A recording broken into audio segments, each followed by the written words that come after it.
Oof. Okay. Okay. Don Cappuccini wasting no time in the super chat here. Elf for the Supermax. LMAO. Here's how I'm going to start off this one. I'll tell a quick little story. So, Knicks win 111-96. They end up winning this one by 15. This did not look like it was going to be one that was going to be won easily, and I would not say this was an easy win. And by the way, the Lakers, for anybody who's like, oh, they don't have Anthony Davis, they don't have LeBron James, this should have been an easy win. It's not a good sign that it was close. The Lakers, since LeBron James went down, they're 5-7 now. They were 5-7 now. They're 5-8. But they had a net rating coming into tonight in the last 12 games that was just below 1. It was like negative 0.05. So, and you could see tonight, they're well coached. They still have some talent. Are they a good team without these two stars? No, obviously not. But they're a respectable team. They're very respectable. They just beat the Nets the other night. So I don't want anybody thinking that this was like not a valid win or not an important win, especially when, and this is the story I'll tell, I was texting back and forth with my buddy Bernard of KFS and Final Score podcast fame. And he was like, this is a must-win game tonight. And I kind of pushed back, and we were talking about it in the halftime. I was talking about Colin Loring on the halftime Zoom, saying I didn't think it was a must-win because this is their third game in 4 nights. The season felt like it was on the brink going into that Memphis game with whatever it was, 5 losses in 6 games, right? I thought they needed to win 2 of these 3 games if they wanted to stick around in the playoff chase.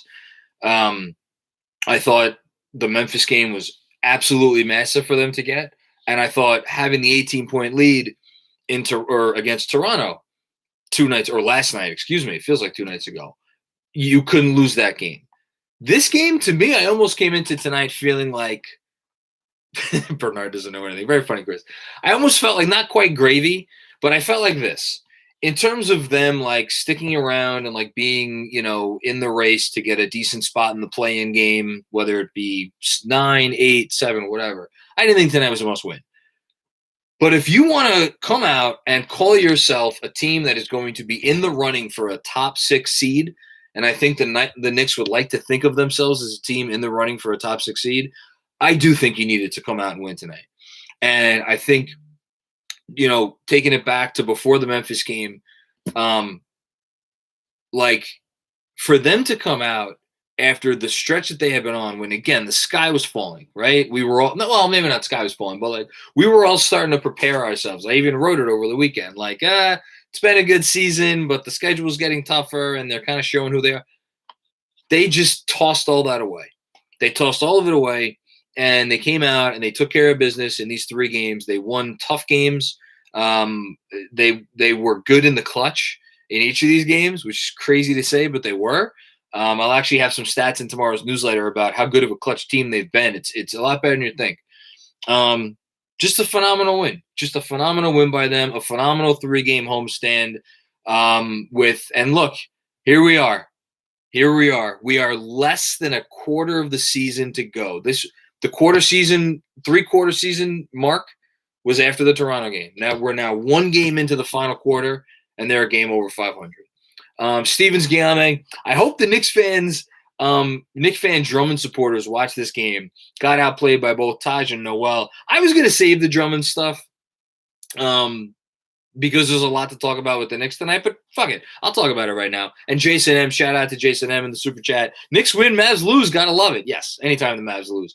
Too bad Porzingis couldn't play this one against Embiid. How do you like them apples? Such a shame. Anyway, I mean, look, if you want to know what Andre Drummond is, just go back and watch the first 3 minutes of this game. He is an immensely talented player. He is a physical marvel. He can be a rebounding machine when he wants to be. He can be really good on defense when he wants to be, and when he wants to be, and when he wants to be, and when he wants to be. And when he doesn't want to be, and when he feels like getting fancy with the ball and putting up inefficient shots and this and that and the other thing and not really committing, like this is the version of Andre Drummond that you're going to get. It is not. It is absolutely not a player the Knicks needed. And to everybody who's like, oh, but he's so talented, Tibbs could have reined him in. Why do you need to take that chance? And this will get me into the player that I want to talk about first tonight. And I'm going to save Randle. We're going to talk about Randle. We're going to spend a couple minutes on Randle. But Randle's been doing this all year, right? Taj Gibson, and this is not to throw shade at Nerlens Noel. Nerlens Noel had a wonderful game. Fantastic game from Nerlens Noel. He ended up with, I don't know, I'm assuming he had his customary 4 blocks or however many blocks. Ended up with 5 offensive rebounds, 9 in total, 4 steals, 2 blocks, right? Taj Gibson is 35 years old. So I snuck in a quick oh wow, quick interruption. Dan Alsonat. Earl the Pearl joined Knicks Twitter today. Go New York. That is a big step forward for mankind. Earl the Pearl Monroe on Twitter. I looked up how many 35-year-olds in the history of the league have ever had a game like Taj Gibson had tonight, where they got at least 6 offensive rebounds, 2 steals, and 3 blocks at the age of 35 or older. Here are the last person to do it. Tim Duncan in 2014. Hasn't been done in 7 years. Here are the only players to do this. Tim Duncan, Marcus Camby, Ben Wallace, Dale Davis, David Robinson, Dikembe Mutombo, Kevin Willis, Robert Parrish, Charles Jones, Moses Malone. That's it. 10 guys. 10 guys in the history of the league at 35 or older have put up the specific stat line that Taj Gibson did tonight. And I just got to shout him out because, man, he doesn't win you games necessarily all the time, but he sure as shit doesn't ever lose you a game. He will never lose you a game. And that is, there. Pick your Knick. Pick your Knicks player. Randle, RJ, quickly, Noel, go down the line. There have been nights where they don't have it going. And yes, I am the king of obscure facts. There have been nights when any of those guys don't have it going, and they don't necessarily help the cause. Taj never hurts the cause. He is always helpful. So, and look, I'm not gonna sit here and be like Mitchell Robinson's expendable or that they shouldn't try to make him a long-term piece. As Adam asks in the super chat, I'm the GM. What's my plan for center in 2022? Here's the thing, and I've said this on podcasts, so if you've heard this before, I apologize. They now have the luxury to go into this summer, and they have the upper hand in negotiating with Mitchell Robinson, who's going to be coming off a really tough foot injury, and has been really good, was really good this season, but plays a position that is, you could find guys like Taj Gibson and like Nerlens Noel to play that position, admirably, where you could actually turn, an Andre Drummond, you don't even want him. You go to Mitch and you say, here's our contract offer, 4 years, $30 million, 3 years, 25, 26 million, something low, a low number, give him the Thomas Bryant contract. That's the one I keep going to, 3 for 25, make it declining. Offer him that. If he doesn't want it and he wants to test unrestricted free agency a year from now, so be it. Maybe you could negotiate a little bit, but that is a position the Knicks do not need to worry about because they have the luxury of these 2 guys. And Taj Gibson does not look like a guy who's ready to retire anytime soon. And shout out to Noel too. He had a really good game. Give Taj a lifetime contract. Overratedness. Agree with that comment. And Ray S says can't lose Mitch. It's not about losing Mitch. It's about making sure you're keeping Mitch on terms that are beneficial for your team. Because I think the worst thing you could do in the NBA today, and I love Mitchell Robinson. If anybody's been following me for a while, watching me for a while, I love Mitchell Robinson. Worst thing you do in the NBA today is overpay for a center who is not like an offensive hub or is not Rudy Gobert on defense. And I love Mitch. So anyway, let's talk about Julius Randle. Because Julius Randle tonight, had an uncharacteristic game for him in that he was a bit of a ball hog, right? He only had 4 assists. He had 7 turnovers. We're going to talk about Alfred Payton. Don't worry. I see some people bringing him up in the chat. So, not the customary game that Randle has had all year. Breen even commented on the broadcast. But two things. One, I'm going to give him a pass for kind of being a little bit of a ball hog. Quick interruption. Stevens Guillaume pointing out, like, what's the contract Jared Allen's going to get? Like, that's going to hamstring a team. Like, you don't want to overpay a center who's like, whatever, 10th, 12th, 15th best center in the league. It's bad business. Okay, back to Randle. I'll give him a pass tonight. He was playing his old team. It's personal for him.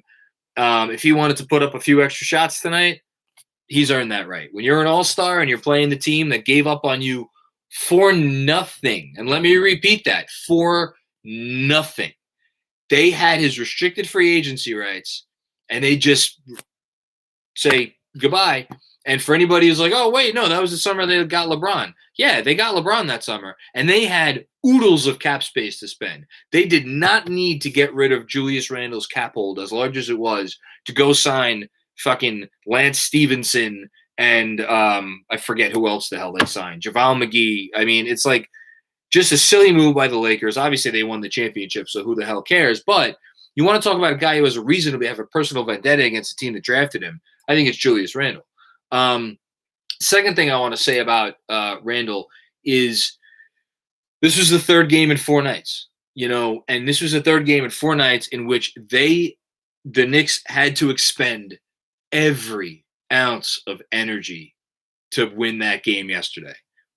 And for them to come out tonight and yes, they played really hard on defense all night long, but on offense, I mean, it was a struggle. And you could tell when it got to that fourth quarter, it was just like it got to like the 7-minute mark, and then it was like the 5, and you could just tell it's like, oh my God, can this team just go away? And credit to the Lakers, they're well coached, they keep coming at you.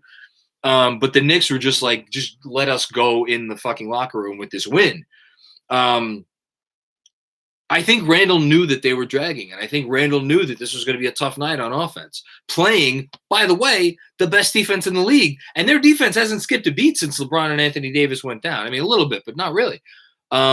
So for him to come out and for him to put up however many points he put up in the first quarter, set the tone, take all those shots, make all those shots, that's what your all-star is supposed to do. And Julius Randle did it, and kudos to him, man.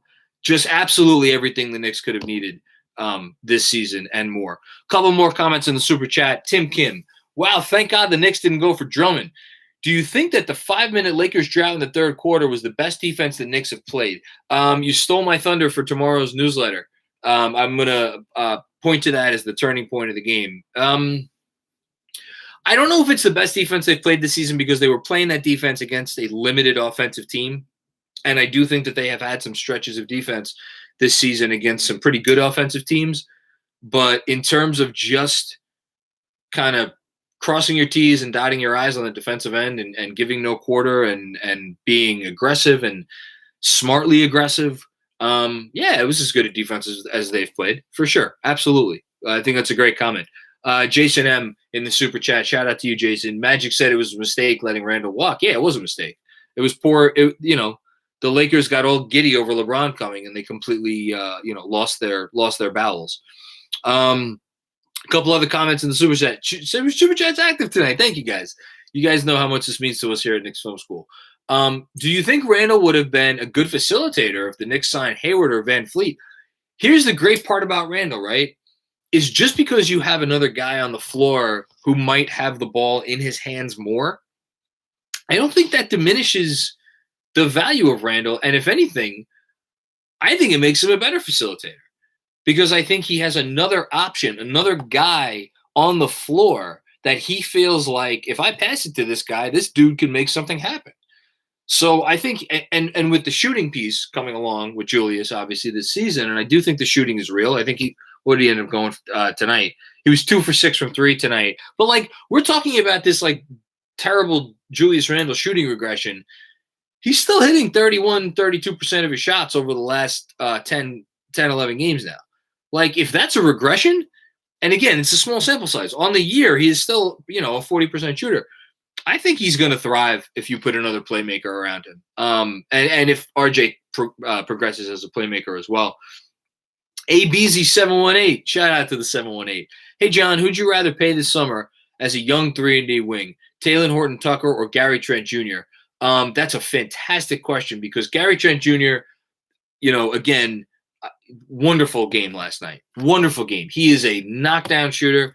He's the type of guy that's going to be able to bend a defense anytime you put him out there. He can put the ball on the floor a little bit, which is why that dude's going to command a $80 million, 4-year, $80 million, 5-year, $90 million contract. I don't want to pay that. Taylor Horton-Tucker, I think will get paid less. That said, the Lakers are not going to let him get away. Because if the Lakers, for a second, thought that they were not going to match any offer on Taylor Horton-Tucker right now, Taylor Horton-Tucker would be playing in Toronto, and Kyle Lowry would be playing for the Lakers. So the fact that they did not trade Taylor Horton-Tucker at the deadline says to me that he's not going anywhere, and they probably already have an idea of a number that they could sign him at that's going to be, a fair-ish number. Good question, though. I like that one. My man, Michael Aaron. How you doing, Michael? Always a pleasure to see you in the Super Chat. And here in general.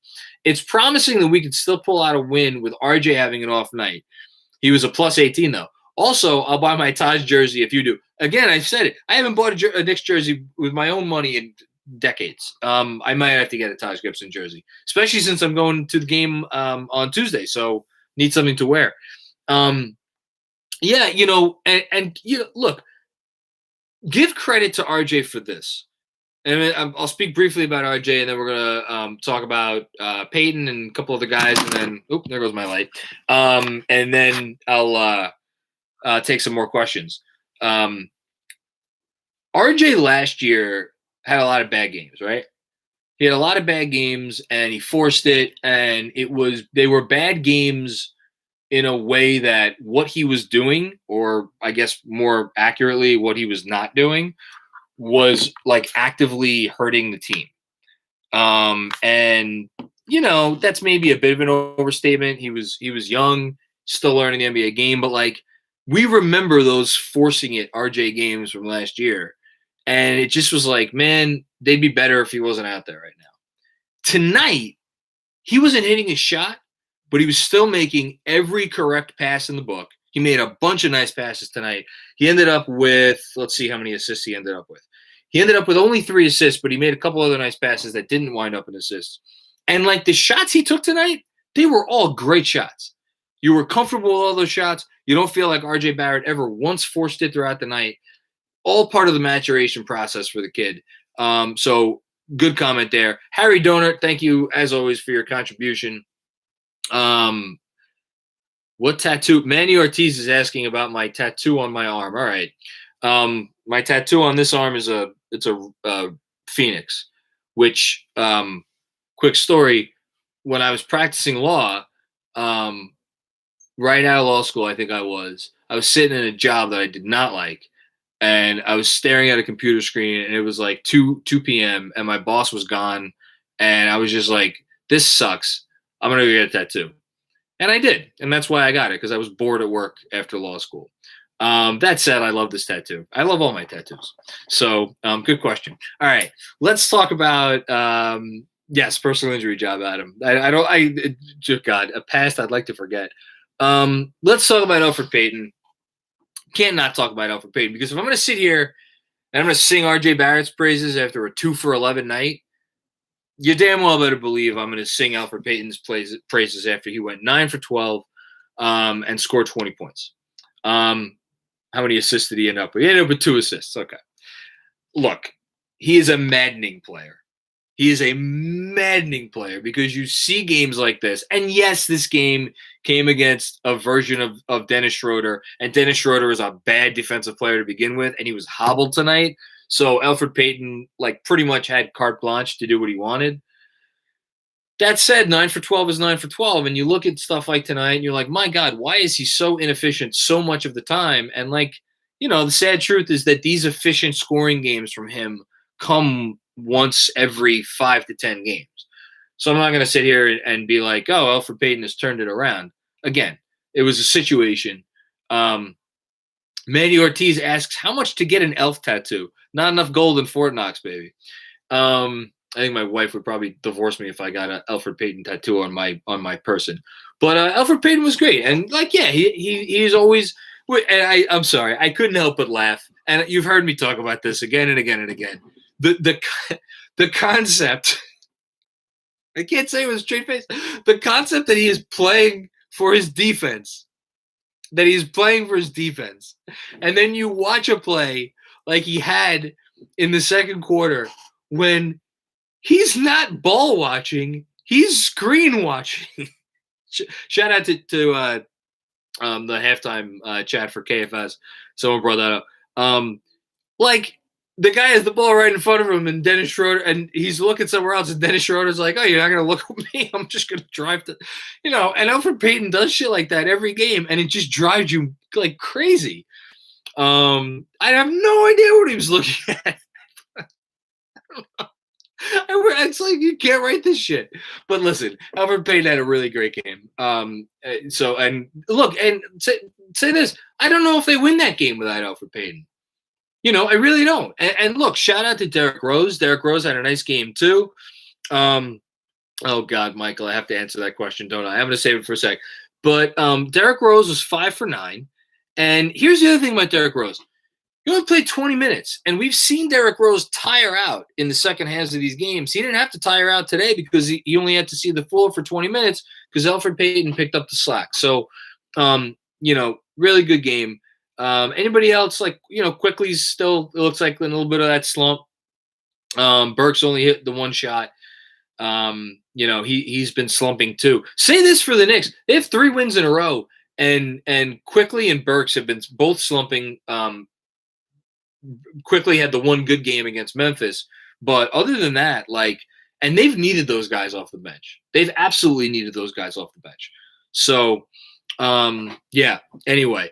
Okay, so now Andrew's chiming in, speaking of divorce tattoos. So shout out to Michael Aaron in the super chat. I don't know if my wife is still up in the living room.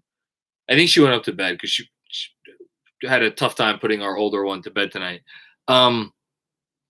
So no elf tattoo. How much for a Jamie Lynn Spears tattoo?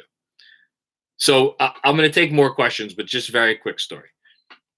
We here in the Macri household are huge, massive, gigantic supporters of the entire Spears family. When my wife gave birth the first time for her, I wanted to do something nice because it's tough when you first have your first kid. I got us tickets to Vegas. Kid was 4 months old. Left her with my mom, and flew us to Vegas. We spent one night in Vegas and to watch Britney Spears perform. And it was fantastic. And because my wife is a bigger Britney Spears fan than anyone. And so we watched the documentary, Free Britney, # Free Britney. We're all about it here.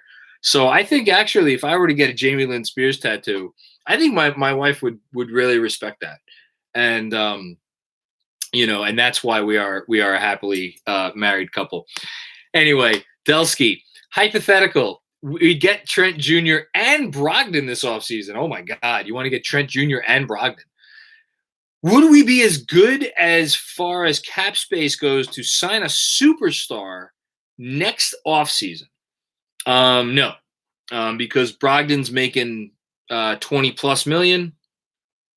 Gary Trent Jr. will make, I don't know, is he going to make 16, 17? He's going to 15, 16, 17, something in that range. So you're at 36 and change. You're going to have RJ Barrett's not going to come cheap the 4th year of his rookie deal. And then you're going to have Julius Randle to deal with. And you're going to have to extend Julius Randle if you want to keep him. If you let Julius Randle walk for nothing, then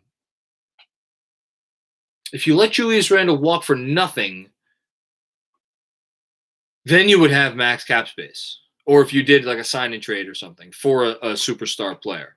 So yes, I guess you could, but I don't know that is I don't know that's the wisest expenditure of assets. I like Brogdon though. I'd kick the tires on Brogdon. I don't know what's going to cost to get Brogdon here, but I like Malcolm Brogdon as a player.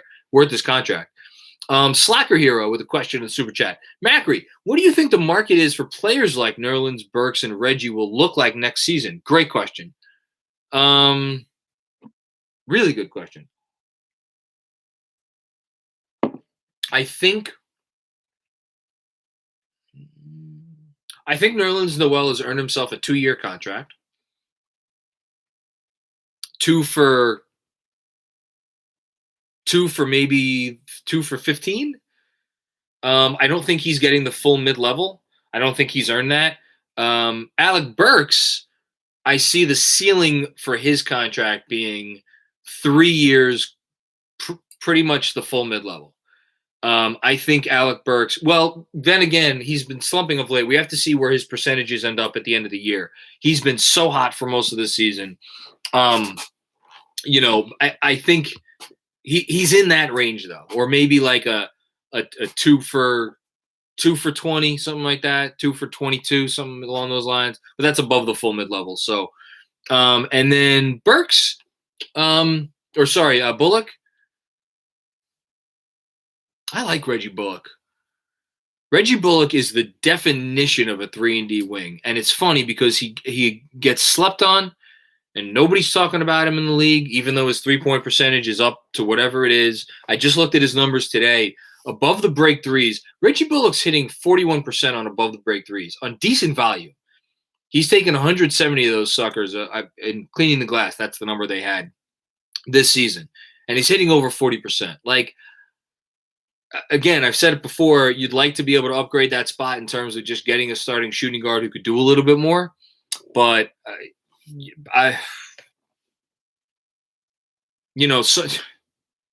someone should sign Reggie Bullock to like 3 for 20, but I bet you he gets less than that. I bet you he gets something like $5-6 million a year. That's my guess.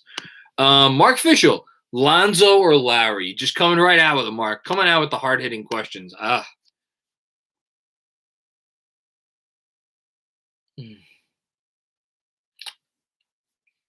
Lonzo or Lowry? I put Lonzo at the top of my free agent like target list because he's young. But man, if you put Kyle Lowry on this team next year, and he's still for the most part Kyle Lowry, and you get RJ a little bit better, and you maybe get one other guy like a shooting. Hey, how about this? How about both? I mean, I know that's a little crazy, but like the reason I say that is like I was just about to say, get a starting shooting guard who can put the ball on the floor a little bit, not shot creator necessarily, but like a really deadly 3-point shooter and maybe could put the ball on the floor a little bit. And you throw, add Lowry, RJ, Randle, and then whoever your center is, man, that's a little squad right there. So I don't know. It's tough. It also depends on what you're getting Lonzo for. So I don't know. Yeah, Lowry's going to want 2 for 50, but again, I've said I'm happy to pay Lowry 2 for 50. What I don't know how happy I'm going to be to do is to give up a first-round pick for a sign and trade for Lonzo Ball just to pay that dude $20 million a year. That's I don't know about that one. Jonas, someone shouted out Jonas in the chat here. Lonzo's a player who gets you to the finish line. Lowry carries you over it. That is a really good thought. Here's the thing, though. I don't like. I love everything Julius Randle's doing. I love everything RJ Barrett's doing. I love Coach Thibodeau. I love all things New York Knicks. Right. A core of Lowry, RJ, and Randle. You're like, boy. There's a ceiling, I think, on what they could do. But then again, just because you sign a Kyle Lowry in the offseason, that doesn't necessarily mean like, okay, this is our team. Because there's always sign and trades. There's always superstars looking to push their way out. It happens every year. You never know who it's going to be next. The Knicks, if they sign, here's the best part. if the Knicks signed Kyle Lowry, right? Even if you gave him something like 2 for $50 million, right? You would still have all your first-round picks moving forward. You would still have young players on the roster, Obi Toppin, Emmanuel Quickly, whoever you're going to draft this year. If you use all those picks, you can still make a move. And I think they would still have the cap space to do it, to add a star to this core. And you want to give me Kyle Lowry, Julius Randle, RJ Barrett, and another big name? Now we could fuck around and we could have some fun here in New York. So, yeah, I think that might be it. I think that's maybe Lowry's the answer. I guess maybe Lowry's the answer. We're getting Leonard, baby. Yeah, I wish we got Leonard, man. Kawhi Leonard would be fun. Wouldn't it be fun?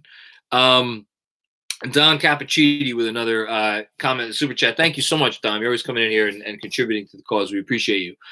Knowing how far this team has come, I too would be okay with a play-in appearance with no blowouts. I sense this team has their eyes on the bigger prize. Yeah, they have their eyes on the bigger prize. Absolutely. They have their eyes on a top 6 seed. And hey, live looking at the current standings. So right now, as we sit here today, Monday, April 12th. That sucks. My paternity leave ends in 2 days. At 10:30 at night. The Knicks they're still in 8th place in the East, but they are a half a game back of both 6th and 7th because Charlotte and Boston are in a tie for 6th place. And then Miami is just a game ahead of the Knicks, and Atlanta is just a game and a half ahead of the Knicks. And I think, are they going to have the tiebreaker against the Hawks? I think they're going to have the tiebreaker against the Hawks because they've beaten the Hawks twice this year. They obviously are not going to have the tiebreaker against Miami. They have to still play Charlotte a couple times, I believe. I think they only played Charlotte the one time. And the tiebreaker against Boston is undecided. So, yeah, they could screw around and get a top 6 seed. I don't think that's crazy at all. I think after these 3 games, they need to be in the conversation for a top 6 seed moving forward. Because, again, like, who really, I'm going to get to, there's another comment in the super chat here from Christian Finnegan. I'm going to get to it in 1 second. But I just want to quickly bring up the Knicks schedule because we've talked again and again and again about how hard this Knicks schedule is over the second half of the season. Yes, it's hard because other than that Houston game, in Houston, by the way, never a gimme. Houston just beat Dallas the other night. Like, there's no gimme games. But at the same time, which of these games are the Knicks going to walk into and not have a chance? Let's go through it real quick. At New Orleans, at Dallas, Knicks are going to have a chance in both of those games. 6-game homestand. New Orleans at home. Hornets at home. Won't have Gordon Hayward. I don't think they're not going to have LaMelo Ball either. They have a negative 3-point-something net rating since Hayward went down with no ball. So Atlanta at home. Toronto at home. Phoenix at home, tough one, but it's at home, and then Chicago at home. And then there's the West Coast trip. So at Houston, at Memphis, and then here are the games that you can't win, or you're probably not going to win. At Denver, at Phoenix, at the Clippers, at the Lakers, and then home for Spurs, Hornets, Boston. But even the Lakers and the Clipper, Laker, even the Phoenix game, hell, even the Denver game, we don't know how much those teams are going to need those games. So you want to tell me the Knicks have 4 games over the course of the rest of their schedule where they're really probably not going to be able to win? That's fine. But, like, I would push back and say maybe it's only 3. Maybe it's only 2. We don't know. Thank you, Andrew, did I miss this one? Brooklyn Reptiles. Would you trade Randle to get a top 3 pick? I don't know if this is going to make me unpopular, but yeah. Yeah. Christian Finnegan. Assuming the Knicks Mavs picks fall between 15 and 20, what's the most realistic package to get the Knicks into the top 10, and who should they target? I think 15 and 20 get you to 10.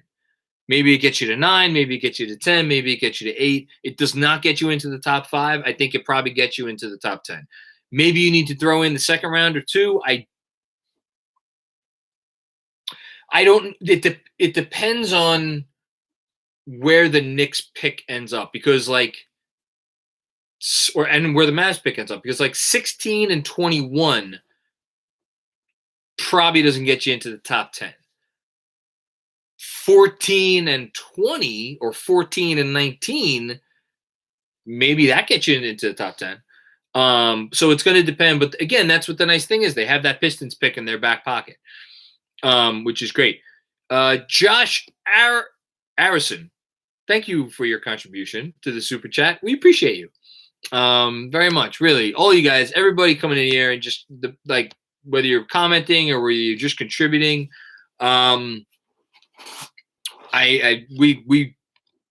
We appreciate it, and Andrew works his ass off. So really, it's going to a worthy cause. I promise you that. I think Chris Persianen, it's past your bedtime, sir. What does 15, 20, 32, and Knox get you? It gets you a team on the other line saying, are we sure we want to pay Kevin Knox's salary next year? Because guess what? I was just in here. I mean, I'm being like not even really facetious, because I just got done talking about what Alec Burks and Reggie Bullock are going to get next year. Those guys are like legit rotation players on good teams, right? And we're talking about them getting, $6 million, $7 million, $8 million, right? Kevin Knox next year, I'm pulling it up right now, I think he makes $6 million. 5.8. 5.8 for a guy who it's going to probably wind up being the case that we're going to get to the end of this year. And like, there's not going to be any evidence that this dude is 100% an NBA player. So I'm not sure that makes the difference. Good question from you though, Chris. I missed another one. Thank you, Andrew. Shotgun. Trent or Levine, who would you pick and who's easier to get?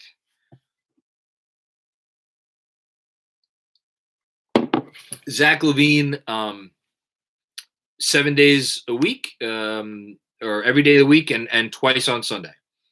Zach LaVine is putting up one of the historic scoring efficiency seasons literally in the history of the league. There's like, depending on what metrics you use, there's like 5 or 10 guys who have ever put up the points that he's putting up with the efficiency he's putting up with the 3-point shooting and like a little bit of assists and the whole thing. So I'd rather have Levine. Levine at this point, his value is, oh God, like I don't even know what you would have to call up and offer Chicago. You'd have to call them up and offer them quickly both firsts this year, the 23 Dallas first, and like another unprotected Knicks first round pick. And I don't even know if they say yes, because they're in for a penny, in for a pound with this Vooch trade. So like you're not getting Levine. I think Trent's easier to get. Which again, I don't want to pay him.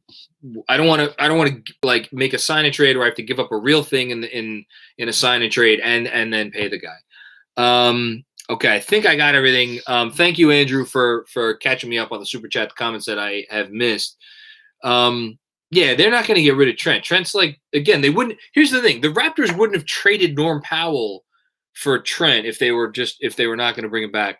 Read Chris's comment. Okay, Chris, the fact that you're me, even up at this time, to be taking digs like that is out of character to start. How are you talking about bedtimes when you're asleep in your rocking chair by 5 every day? Man,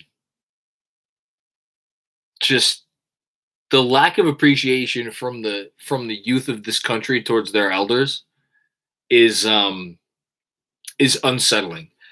I guess I'll let everybody in on. So I texted Andrew. What time did I text you? With my shitty little beer of the month. Okay, now you could just fuck all the way off because you're making fun of my beer of the month, which is not cool. I texted Andrew. He's gonna need a timeout. I texted Andrew at 4:25 with my wife's phone number, telling him to text me if anything big happened with the Knicks over the next hour because I was going to take a nap. So you missed it by a half an hour, Chris. I actually took my nap today at 4:30, not 5 o'clock. So you could go fuck all the way off. Anyway, Stanley Mann with a comment. They're trading Kevin Knox and Detroit's pick for Malik Monk. I like Malik Monk. I kind of would rather hold on to Kevin Knox and just see, this is the thing. Kevin Knox's trade value is nothing right now. He has no trade value, essentially. So I'd rather just kind of hang on to him. Jonas Plout. Couldn't some of our players take a discount for the sake of settling down and losing the journeyman title? Man, that would be wonderful. I don't know. I feel like that's an honor usually bestowed upon contending teams or teams that are like defending champions or in the running for a championship, something like that. And I don't know. Maybe not require an overpayment. See, that was my favorite part about this offseason from Leon Rose is they got good players, but they didn't overpay for them. They didn't have to pay $10 million a year for Taj Gibson. They didn't have to pay $8 million for Alfred Payton. They didn't have to pay fucking $15 million for Bobby Portis. My God. Just saying those words out loud. And we have people out there defending Scott Perry. Okay, I'm going to take a few more. I still have to write a newsletter tonight. So a couple more, and then we get out of here. Ara A. What's up, Ara? Thanks for all the hard work. TTT. Oh, well, thank you so much, Ara. That means a lot. Would you draft Garza with the Detroit pick? I am not. No. I think, look, Garza was a special college player. From what I've seen of, the scouting reports on him, he's going to just kind of be a limited backup big in the NBA. I'd rather use that pick on a guy who could really pan out. I'm big with, to me, if you're talking about safe picks, make a safe pick like Desmond Bane. Desmond Bane is a safe pick that I could get behind because Des Bane was taken whatever he was at the end of the first round, beginning of the second round. And that dude is going to can play 25 minutes a night for any team in the league and help you in a real cognizable way.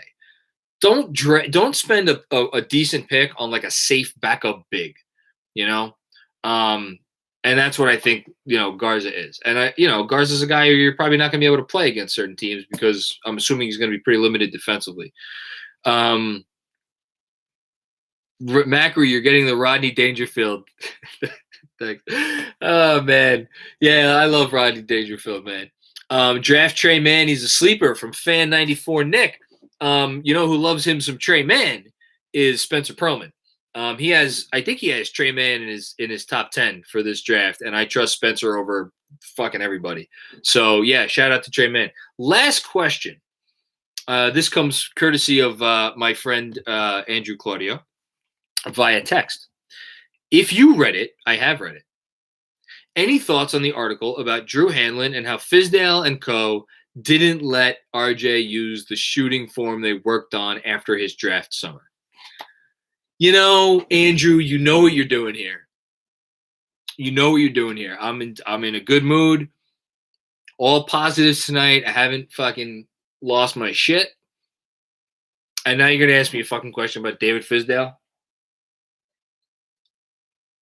And the people that were in charge of running this organization that summer and hiring that coaching staff. And I shouldn't say coaching staff because there were some phenomenal coaches on that staff. Caleb Canales, phenomenal coach. Sully, great coach. But Fizdale and Keith Smart, for them to have the fucking gall. Mike Miller, thank you, Stevens. I forgot about Mike Miller. For them to have the gall to take a kid like that, because here's the thing, right? RJ Barrett's not your typical 20-year-old third pick in the draft. That is a kid who has a support system around him in his father, his mother, his whole family. His father was at every game last season, at pretty much every game. Like the ultimate support system. That family knew what the fuck they were doing. From the age of 13, they knew what they were doing with RJ Barrett. And when RJ Barrett went out and sought out the help of Drew Hanlon to like, okay, I know I need to work on this. Let's get started now. And for him to come in and for those ass clowns to be like, no, you need to change it. This isn't how we want you to do it. We like do it. What in fuck's glory are you talking about? Change your shooting form. Like, come on. It was infuriating to me. It was infuriating to me on so many levels. It was infuriating to me that, like, it was probably about some kind of a pissing match for them about how, like, well, we're the coaches. Like, Drew Hanlon's not your coach. That's infuriating. It's infuriating that the people who were running this team at that time allowed that to happen and empowered those coaches to say that and make that call. You know, which is I'm not gonna go on a rant about the front, but like just utterly ridiculous. And coming off the fucking Porzingis thing, by the way, and look, Porzingis, for all of his faults, and God knows he has all the faults in the world, this organization pissed all over that relationship. And Porzingis pissed on the relationship too. Everybody pissed on the relationship. The relationship was fraught from early on, from Phil. And I get that. But you had a young star here, and it withered away. It did not go the way you wanted it to go. And for you to then draft this kid third, and to piss on that relationship before he ever plays a goddamn game for you. What are you doing? What are you doing? So, you know, you were a great press conference, Fizz.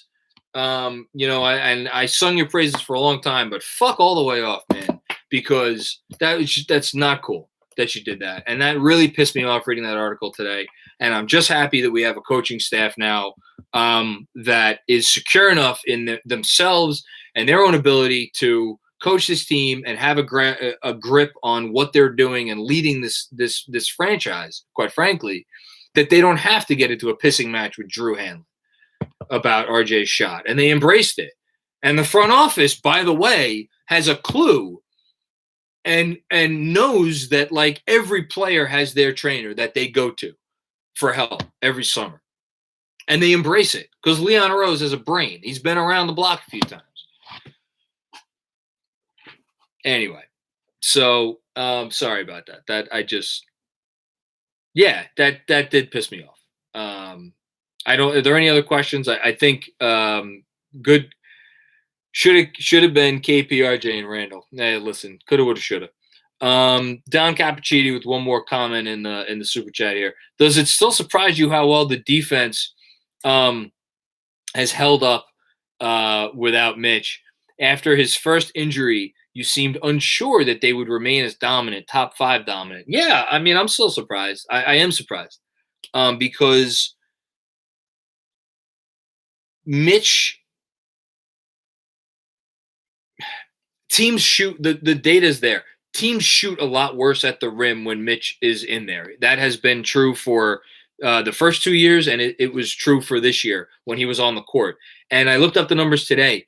Their rim protection in terms of the percentages that teams shoot when they get to the rim, even since Mitch has been out, have been outstanding. And, you know, Tibbs has a lot of isms and things and catchphrases and shit that he likes to say. But when he talks about defense being a team effort, and it's like you have to defend as a team, this is what he means. Because Nerlens Noel, for all of his shot blocking prowess, and like Taj, we love Taj, they are not the rim protector that Mitch is. So the fact that they have come together as a team and maintain that defense around the rim, and just they're playing the pick and rolls really well. It's not perfect, but they're playing pick and rolls really well. So yeah, I'm very surprised in a good way. And last one, Andrew was texting me Answer Godzilla versus Kong for fun to end it. Is there a specific question about Godzilla versus Kong, or you just want me to answer like who's my guy? Because so for anybody who doesn't know, I'm a Godzilla guy. I've been a Godzilla guy since I was a little kid. I quite frankly don't understand people who are Kong people. Kong is he's a big monkey. There's nothing special about King Kong. He's just a big monkey. And he's it was cool that he talked to the little girl in this movie. For anybody who hasn't seen the movie, I strongly recommend the movie. I like Kong's. He tried very hard not to like injure people in this movie. That's cool also. But come on, man, it's Godzilla. It's Godzilla all the way. Godzilla is the most badass monster of all time. He will always be the most badass monster of all time. And yeah, man, he has radioactive, fire breath. Like, what's cooler than that? Adam 2YB asks, "Are you a Star Wars guy?" I like Star Wars. I wouldn't call myself a Star Wars guy. I'm a God. Kong is LeBron. Godzilla is the 2017 Warriors. Good comment, Andrew. Good movie though. Everybody go see the movie or watch the movie at home if you want. I watched it at home. It was good. It was a good watch at home. I think I'm actually going to put on I started rewatching it the other day while I was writing a newsletter. I think I'm going to rewatch the rest of it right now while I write this newsletter. Okay, this is the last one. Oh my God, I have to answer both of these. Adam asks, Britney Spears or Godzilla? Delore. What? What do you think my answer is? I think my wife just threatened me. Britney Spears or Godzilla? Again, nobody needs to know your answer. We know your answer. That's a tough one. I'm gonna have to think. I'm gonna sleep on that. And then one other one. If Bullock is chicken cutlet, then who is pizza and sushi?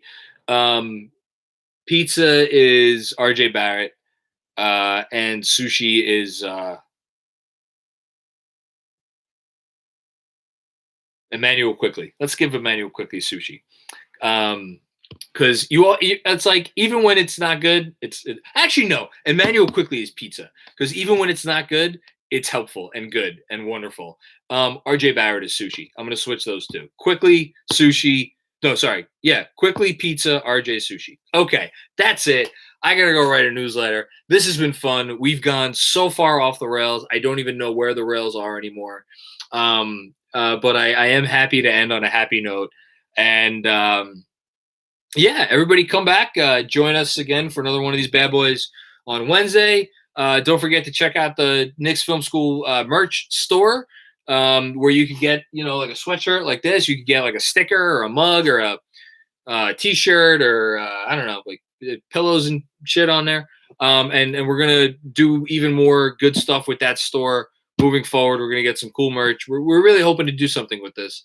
And, it's cool. It's cool. It's cool to see people wearing KFS and liking that. And it warms our hearts. And what else? Rate, review, subscribe, 5 stars, thumbs up. I don't know. All of the things. And hey, we won 3 in a row. We're game over 500. It's the last quarter of the season. This is a good one. And thank you, everybody. We'll talk to you soon. All right. Peace out.